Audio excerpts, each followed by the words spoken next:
Hi, welcome to SBR Videos. I'm Peter Loshak. We are previewing the 2015 Preakness Stakes right now, and we're talking with horse racing analyst Marcus Hirsch from the iconic website Daily Racing Form, DRF.com. We just got finished getting Marcus's thoughts on American Pharoah, looking very, very strong and looking poised for a big win here at the Preakness Stakes. Now we're going to look at the rest of the field. Marcus Hirsch, thanks so much for being back with us. My pleasure.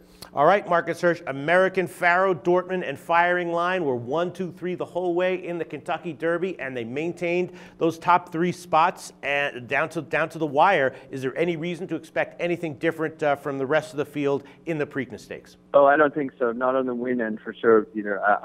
I'll be shocked if one of those 3 horses doesn't win the Preakness. Right. I just don't think that the rest of the field has any of them have enough quality, even if they were to improve significantly, to actually win the race. I mean, the 2 horses who deserve a little bit of consideration are the 5th place finisher from the Derby, Danzig Moon, and the horse that won the Lexington Stakes at Keeneland, Divining Rod. Right. Of those 2, I probably prefer Divining Rod. I just think he has a little more possibility for improvement on the day. He's had more of a break between starts rather than coming back in 2 weeks like Danzig Moon is. I thought Danzig Moon kind of maxed out what he could do right now, and he wasn't able to keep up with the best horses in the Derby, although he ran tragically to finish 5th.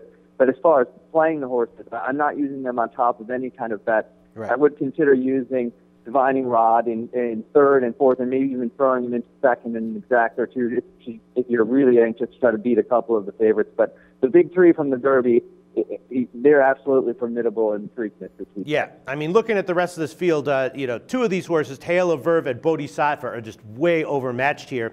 And then, Mr. Z and Danzig Moon, like you said, they're quality horses, but they just look like they're a full, notch below the top 3, and they're not going to get any luck from like the trip here, so they'll probably at some point fade away. And then I guess the big question mark is just Divining Rod. Divining Rod didn't run in the Derby because he didn't have enough points, but he probably had the talent to be competitive in the Derby.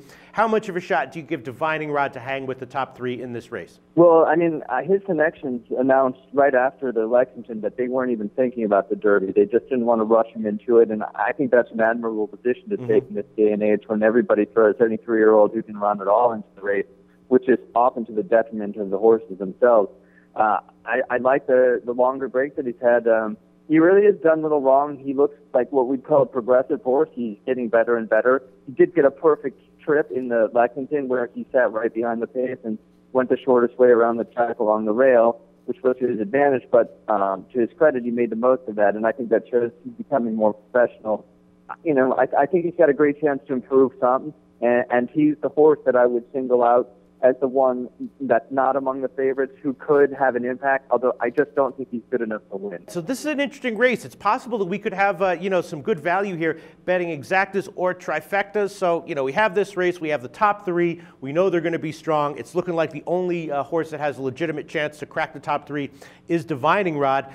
How would you recommend betting this race, Marcus Hirsch from Daily Racing Form, DRF.com? Well, for me, I find no glory in picking a 3 to 5 shot, and I don't think there's much value to be extracted if you have American Pharoah on top of anything. So I'm keying on Firing Line, who I think has a better draw for this race and has a chance to turn the tables on American Pharoah on Saturday. I think that American Pharoah is the most likely winner, but the most likely winner doesn't take into account value. I think the difference in odds between American Pharoah and Firing Line, and that includes any product pools like exactas and trifectas, is going to be more than it should be, which is why I'm keying on Firing Line. I'm not going to make a huge play because I don't think it's a great betting race, but that's what I'm going to do. I'm going to use Firing Line.